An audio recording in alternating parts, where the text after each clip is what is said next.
नमस्कार मेरे प्यारे दोस्तों, मैं वैभव एक बार फिर से आप सभी लोगों का स्वागत करता हूं आपके अपने ऑनलाइन प्लेटफॉर्म एग्जाम स्टडी पर। आप सभी मेरे भाई बहनों का बहुत बहुत स्वागत है। जल्दी से सारे लोग आ जाइए, फिर आज के सेशन की हम लोग शुरुआत करेंगे। और हम लोग आज के सेशन में हम लोग यूपी बीएड के संदर्भ में बात करने वाले हैं। आज के सेशन में हम लोग यूपी बीएड के संदर्भ में बात करने वाले हैं। आपको जैसा कि पता है यूपी बीएड 2025 की अगर हम लोग बात करें, यूपी बीएड 2025 के लिए नोटिफिकेशन जारी कर दिया गया है। और अब की बार बुंदेलखंड यूनिवर्सिटी जो है ये 2 वर्षीय बीएड के लिए जो है 2 वर्षीय बीएड कराएगी। आपको पता है कि बुंदेलखंड यूनिवर्सिटी ने नोटिस जारी कर दिया है बीएड की परीक्षा के लिए 2025-2027 का जो ये सेशन है, 2025-27 का जो ये सेशन है, इस 2 वर्षीय सेशन के लिए बुंदेलखंड यूनिवर्सिटी ने बीएड के लिए नोटिफिकेशन जारी कर दिया है। आपको पता है।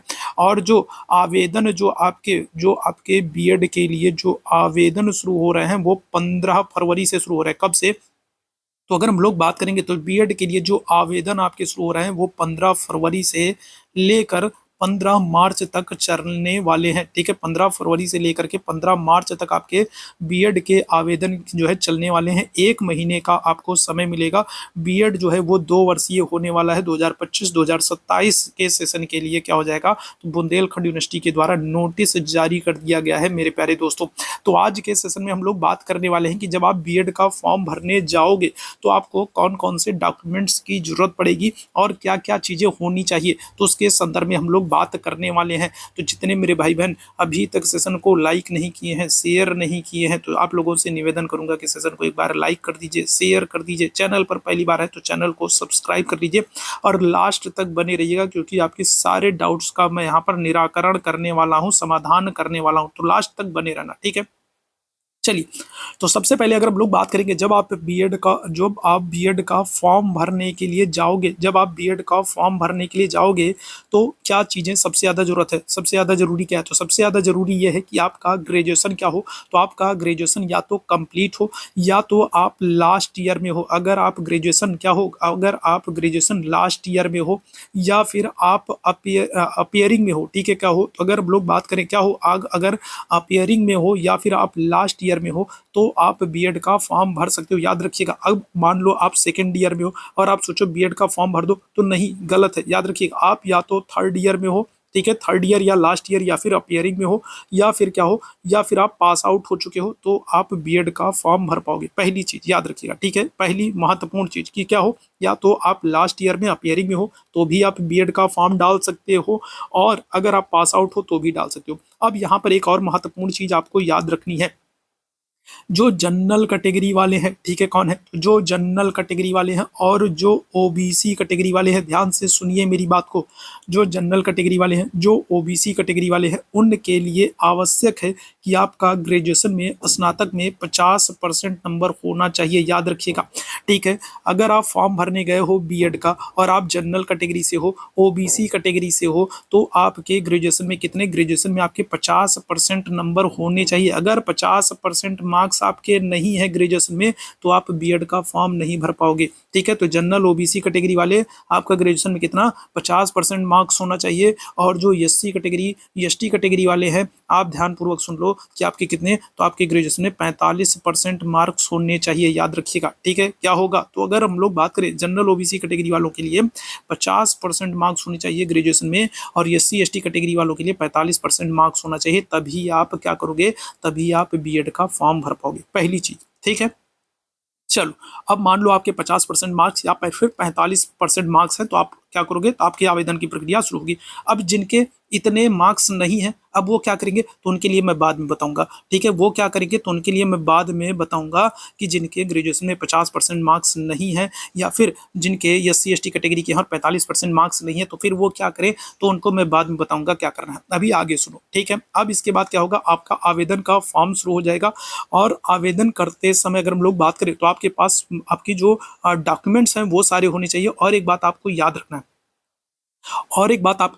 वो क्या याद रखना है, कि जो आप डॉक्यूमेंट्स लगा रहे हो, जैसे मान लो आपने आधार कार्ड लगाया, ठीक है, आपने आधार कार्ड लगाया और क्या किया, आपने आधार कार्ड लगाया, और अगर हम लोग बात करें तो क्या हो जाएगा, तो आपने क्या किया, हाई स्कूल की मार्कशीट लगाया। अब दोनों में क्या है, नाम अलग अलग है। आधार कार्ड में मान लीजिए आपके पिताजी जो है, तो आपके पिताजी का नाम कुमार है, और आपने जो है जो आपका जो मार्कशीट है, तो मार्कशीट में आपका नाम जो है वो कुछ और है, आपका आधार कार्ड में आपका नाम कुछ और है, तो वहां पर आप लोगों को दिक्कत हो सकती है। तो अभी आप लोगों के पास समय है, तो अगर अभी आप लोग सुधार करवा लोगे तो बहुत अच्छी बात है, नहीं तो फिर काउंसलिंग के समय में आपको दिक्कत होगी, वहां पर आपको एफिडेविट लगाना पड़ेगा। तो अभी आप लोगों के पास कुछ दिन का समय है, तो अगर अभी आप लोग सुधार करवाना चाहो तो आप लोग सुधार करवा सकते हो, नहीं तो बाद में तो फिर आपको वहां पर दिक्कत होगी, तो फिर आप डेफिडेविट लगाओगे, वो तो अलग बात है। ठीक है। अच्छा, इसके बाद अगर हम लोग बात करेंगे, तो आप जो फॉर्म भर रहे हो, तो फॉर्म भरते समय आपको क्या होना चाहिए, तो आपकी हाई स्कूल इंटर की जो मार्कशीट आर्कशीट है, तो वो सब आपके पास होनी चाहिए। ग्रेजुएशन की जो मार्कशीट है वो आपके पास होनी चाहिए। क्या होना चाहिए, तो आपके पास 10th की मार्कशीट होनी चाहिए, आपके पास इंटर की मार्कशीट होनी चाहिए, सर्टिफिकेट होना चाहिए।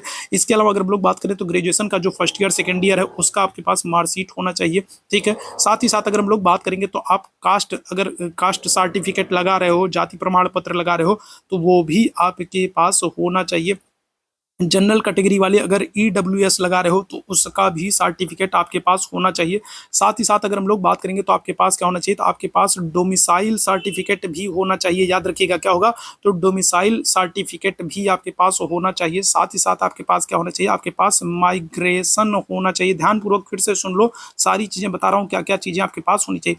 जब आप फॉर्म भरने जाओगे तो आपके पास 10th का मार्कशीट सर्टिफिकेट होना चाहिए, 12th का इंटर का मार्कशीट सर्टिफिकेट होना चाहिए, आपके पास ग्रेजुएशन, ठीक है, क्या होगा, तो आपके पास ग्रेजुएशन का जो है सर्टिफिकेट होना चाहिए, फर्स्ट ईयर सेकंड ईयर जो भी है, तो आपके पास फर्स्ट ईयर सेकंड ईयर का सर्टिफिकेट होना चाहिए। ठीक है। इसके बाद अगर हम लोग बात करेंगे, फर्स्ट ईयर सेकंड ईयर का मार्कशीट होना चाहिए, मेरे भाई ध्यानपूर्वक समझो। ठीक है, मार्कशीट होना चाहिए। ठीक। इसके बाद अगर हम लोग बात करेंगे क्या हो जाएगा, तो कास्ट सर्टिफिकेट आपके पास होना चाहिए। ठीक है। जैसे आप ओबीसी कैटेगरी के हो या फिर एससी एसटी कैटेगरी हो, तो आप कास्ट सर्टिफिकेट आपको लगाना पड़ेगा। जनरल कैटेगरी के हो, आप ईडब्ल्यूएस लगाना चाहते हो तो ईडब्ल्यूएस लगा सकते हो। डोमिसाइल आपको देना पड़ेगा। ठीक है, डोमिसाइल सर्टिफिकेट आपको लगाना पड़ेगा। साथ ही साथ आपको माइग्रेशन लगाना पड़ेगा। ठीक है, याद रखिएगा क्या होगा, तो माइग्रेशन लगाना पड़ेगा। साथ ही साथ आपके पास क्या होना चाहिए, तो आपके पास कुछ पासपोर्ट साइज की फोटो भी होनी चाहिए, क्योंकि फोटो भी आपको क्या होगी, वहां पर फोटो स्कैन करके लगेगी, तो फोटो होनी चाहिए। तो अगर फोटो नहीं है तो खिंचवा लो, नहीं तो जो है क्या करोगे, अर्जेंट में फोटो खिंचवाओगे तो वो क्या करेंगे, तो 40 रुपए की 3 फोटो बना करके आपको दे देंगे, है ना, लूट लेंगे। तो अभी से अगर आप देख लो आपके पास फोटो नहीं है तो क्या करो, तो फोटो वोटो बनवा लो, है ना, फोटो बनवा लो, नहीं तो पता चला जहाँ 40 रुपए में आपको 40 कॉपी मिलेगी, वहाँ 40 रुपए में 3 कॉपी आपको पकड़ा देंगे। ठीक है। इसके अलावा अगर हम लोग बात करें तो आपके पास क्या होना चाहिए, आधार कार्ड होना चाहिए। बहुत सारे ऐसे मेरे भाई बहन हैं जिनके पास आधार कार्ड नहीं, वो वोटर आईडी लेके बैठे, तो वोटर आईडी पे काम नहीं हो पाएगा, याद रखिएगा। ठीक है, वोटर आईडी पे काम नहीं हो पाएगा, तो आधार कार्ड आपके पास होना चाहिए। तो ये कुछ महत्वपूर्ण जरूरी चीजें हैं जो आपके पास होनी चाहिए फॉर्म भरते समय। ठीक है, याद रखिएगा। तो ये एक मोटा मोटा बात हो गया, मोटा मोटी बात हो गया कि आपको फॉर्म भरते समय क्या क्या होना चाहिए। ठीक है। आपका अगर जनरल ओबीसी कैटेगरी के हो तो 50% ग्रेजुएशन में होना चाहिए, और अगर आप एससी एसटी कैटेगरी के हो तो 45% ग्रेजुएशन में होना चाहिए। इसके साथ ही साथ यहाँ पर आपके इतने सारे डॉक्यूमेंट्स जो मैंने आपको बताया वो सारे आपके पास होने चाहिए। ठीक है। अच्छा, अब अगर मान लो कि आप मान लो आपके जनरल कैटेगरी के हो, मान लो आप जनरल कैटेगरी के या ओबीसी कैटेगरी के हो, और आपके 50% मार्क्स ग्रेजुएशन में नहीं है, तो फिर बीएड कैसे करोगे, तो फिर आप पहले क्या करो, आप पीजी करो। क्या करो, आप पहले पीजी करो, एमए एमएससी या कुछ भी करो, पीजी करो। और पीजी में आपके क्या हो, पीजी में आपके 55% मार्क्स हो। ठीक है, क्या हो, पीजी पीजी आप करो। पीजी में अगर आपके क्या है, तो पीजी में अगर आपके 50% या 55% मार्क्स हैं, तो फिर आप क्या कर सकते हो, कर सकते हो, तो आप पीजी के माध्यम से आप क्या कर सकते हो, तो पीजी के माध्यम से आप बीएड कर सकते हो, याद रखिएगा। ठीक है, डायरेक्ट आप बीएड नहीं कर सकते हो। अगर ग्रेजुएशन में आपका 50% मार्क्स नहीं है तो फिर क्या करोगे, तो फिर आप बीएड नहीं कर सकते हो। आपको क्या करना होगा, आपको परास्नातक पीजी करना होगा, पोस्ट ग्रेजुएट करना होगा, यही एक रास्ता है। ठीक है। दूसरी चीज अगर हम लोग बात करें, बहुत सारे मेरे भाई बहन ओपन यूनिवर्सिटी, ठीक है, बहुत सारे मेरे भाई बहन ओपन यूनिवर्सिटी से बीएड करने को सोचते हैं। अब ओपन यूनिवर्सिटी क्या होता है, कुछ लोग ये भी पूछेंगे कि ओपन यूनिवर्सिटी क्या होता है, तो ओपन यूनिवर्सिटी जैसे इग्नू होता है। ठीक है, क्या होता है, जैसे ओपन यूनिवर्सिटी इग्नू होता है। ठीक है, या फिर राजर्षि टंडन, उत्तर प्रदेश में राजर्षि टंडन है, या इस तरीके से ओपन यूनिवर्सिटी है। तो ओपन यूनिवर्सिटी से जो आप बीएड करना चाहते हो, तो मैं आपको सलाह यही दूंगा कि ओपन यूनिवर्सिटी से बीएड करने से आप बचिए। ठीक है, ओपन यूनिवर्सिटी से बीएड करने से आप बचिए, जब आपके पास मौका है। अगर आपके पास यूपी बीएड, बिहार बीएड या फिर अन्य कोई बीएड करने का मौका है तो आप इनसे बचिए। ठीक है, क्योंकि बहुत सारी क्या होता है, कई बार कई सारी परीक्षाएं होती हैं या फिर कई सारे आयोग होते हैं जो क्या करते हैं, जो ओपन यूनिवर्सिटी से बीएड को स्वीकार नहीं करते हैं। तो ये एक समस्या होती है, इस चीज को ध्यान रखिएगा। तो मैं आपको सलाह दूंगा कि ओपन यूनिवर्सिटी से बीएड करने से आप बचिए। क्लियर है। अब यहाँ पर बात बन जा रही है किसकी, सब्जेक्ट कॉम्बिनेशन की बात बन जा रही है। ठीक है, तो सब्जेक्ट कॉम्बिनेशन के संदर्भ में मैं आप लोगों को अपना नंबर दे दे रहा हूँ। ठीक है, जिसको डाउट हो तो आप यहाँ पर पूछ सकते हो सब्जेक्ट कॉम्बिनेशन को लेकर के। और सब्जेक्ट कॉम्बिनेशन में भी ध्यानपूर्वक सुन लो मेरे भैया, सब्जेक्ट कॉम्बिनेशन में भी अगर हम लोग बात करेंगे तो सब्जेक्ट कॉम्बिनेशन में क्या हो रहा है, सब्जेक्ट कॉम्बिनेशन में जैसे आप बीएचयू बीएड का फॉर्म भरोगे, ठीक है, किसका, जब आप बीएचयू बीएड का फॉर्म भरते हो तो बीएचयू बीएड में क्या होता है, आपसे सब्जेक्ट कॉम्बिनेशन पहले ही मांग लेता है। लेकिन यूपी बीएड में ऐसा नहीं होता है। तो यूपी बीएड वाले पहले बिल्कुल घबराओ मत। ठीक है, यूपी बीएड वाले सब्जेक्ट कॉम्बिनेशन को लेकर बिल्कुल मत घबराओ। ठीक है, अगर आप बीएचयू बीएड का फॉर्म भरते हो तो वहां पर आपसे सब्जेक्ट कॉम्बिनेशन पहले मांग लेता है, यूपी बीएड में नहीं मांगता है। ठीक है, अच्छा, फिर भी अगर अगर अगर किसी मेरे भाई बहन को कोई दिक्कत होती है, समस्या होती है, परेशानी होती है, अगर किसी को लगता है कि उसका सब्जेक्ट कॉम्बिनेशन नहीं बन रहा है, तो आप यहाँ पर मुझसे संपर्क कर सकते हो। ठीक है, अगर आपको अन्य कोई यूपी बीएड को लेकर के कोई अन्य डाउट होता है तो आप यहाँ पर मुझसे पूछ सकते हो, कोई दिक्कत समस्या परेशानी नहीं है। ठीक है, अच्छा, 3 महीने के अंदर, अभी देखो अभी आपकी एग्जाम डेट डिक्लेयर नहीं की गई है, जैसे ही आपका आवेदन शुरू होगा, जैसे ही आपका क्या हो रहा है 15, अगर हम लोग बात करें 15 फरवरी से आपके आवेदन शुरू हो रहे हैं, तो उसी आवेदन के साथ ही आपको एग्जाम डेट देखने को मिलेगी। ठीक है, इसी आवेदन के, जब 15 फरवरी को जो आपका यूपी बीएड का आवेदन शुरू होगा, तो इसी के साथ आपको क्या होगा, एग्जाम डेट देखने को मिलेगी। और मुझे लगता है मैक्सिमम आपको 3 मंथ्स का समय दिया जाएगा, 3 महीने का समय दिया जाएगा। 3 महीने के अंदर आपके एग्जाम जो है वो कंडक्ट करा लिए जाएंगे। तो बहुत कम समय बचा है। मेरे जो भाई बहन पहले से तैयारी कर रहे हैं तो बहुत अच्छी बात है, और जिन भाई बहनों ने अभी तक तैयारी नहीं की है तो उनके पास बहुत कम समय बचा है। तो उनके लिए स्पेशली मैंने यूपी बीएड को ध्यान में रखते हुए एक बहुत ही अच्छा सा शॉर्ट नोट्स तैयार करवाया है, जिसको आप कम समय में पढ़ करके यूपी बीएड में बेहतरीन प्रदर्शन कर सकते हो। तो आपको एक बार जरूर देखना चाहिए। तो अगर जो भी मेरे भाई बहन इंटरेस्टेड हैं तो इस नंबर पर आप संपर्क कर सकते हैं। आपको मैं यूपी बीएड का जो है एक शॉर्ट नोट्स अवेलेबल कराऊंगा। ठीक है, आर्ट्स ग्रुप वालों के लिए, याद रखिएगा, आर्ट्स ग्रुप वालों के लिए क्या करूंगा, तो आर्ट्स ग्रुप वालों के लिए एक शॉर्ट नोट्स अवेलेबल कराऊंगा। साथ ही साथ उसमें कुछ प्रीवियस ईयर के क्वेश्चंस पेपर और मॉडल पेपर होंगे। ये मैं उन लोगों के लिए बता रहा हूं क्योंकि बहुत सारे ऐसे मेरे भाई बहन हैं जो प्रैक्टिस सेट नहीं खरीद सकते हैं, गाइड नहीं खरीद सकते हैं, बुक नहीं खरीद सकते हैं। मार्केट में आप देखोगे बहुत महंगी महंगी बुक आपको प्रैक्टिस सेट और सारी चीजें मिलेंगी। तो बहुत सारे मेरे भाई बहन हैं जो इस चीजों को नहीं खरीद सकते हैं। तो उनके लिए मैं बता रहा हूँ कि आप जो है इस नंबर पर आप संपर्क कर सकते हो। आपको यूपी बीएड का एक शॉर्ट नोट्स आपको मैं अवेलेबल कराऊंगा, साथ ही कुछ प्रीवियस ईयर के क्वेश्चंस और मॉडल पेपर भी आप लोगों को अवेलेबल कराऊंगा।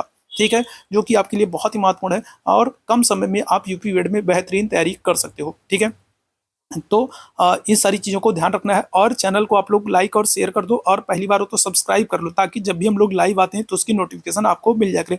रात में 8 बजे से हम लोग की एक स्पेशल क्लास चलती है यूपी बीएड को ध्यान में रख करके। ठीक है, रात में 8 बजे से हम लोग की एक स्पेशल क्लास चलती है बीएड के एग्जाम को ध्यान में रखते हुए।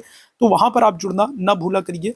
बहुत ही इंपॉर्टेंट क्लास है। और आप यूट्यूब पर मेरी प्लेलिस्ट में जाओगे तो वहाँ पर मैंने एक अलग प्लेलिस्ट भी बनाई है, तो वहाँ पर आपको बीएड के संदर्भ में महत्वपूर्ण क्लास आपको मिल जाएगी, और आप उन सारी क्लासेस को अगर आपने नहीं देखा है तो देख डालो, आपके लिए बहुत हेल्पफुल होगा। ठीक है, बहुत हेल्पफुल होगा। तो अभी के लिए हम लोग इस सेशन में बस इतना ही करते हैं। ठीक है, अगर आपको कोई डाउट होता है तो यहाँ पर मैंने आप लोगों को दे दिया है।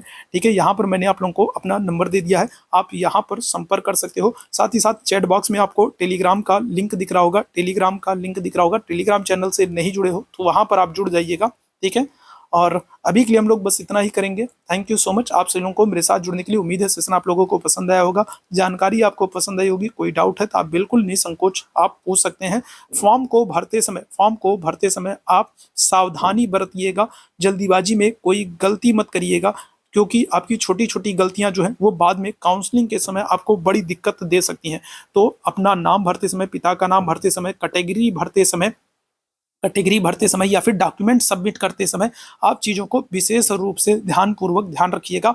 और याद रखेंगे कि जो वहाँ पर अगर मोबाइल नंबर डालने को ऑप्शन मिलेगा तो ऐसा मोबाइल नंबर डालिएगा जो चलता रहे, है ना, क्योंकि बाद में ओटीपी की जरूरत पड़ती है। तो ऐसा मोबाइल नंबर डालिएगा जो चलता हो। ऐसा ना हो कि ऐसा मोबाइल नंबर डाल दो, ठीक है, अभी तो चल रहा है, 2 महीने बाद बंद हो गया तो उस पर ओटीपी नहीं जा रही। तो इन सारी चीज़ों को ध्यान रखिएगा विशेष रूप से। ठीक है, चलो तो अभी के लिए बस इतना ही करेंगे। थैंक यू सो मच आप सभी मेरे भाई बहनों को मेरे साथ जुड़ने के लिए।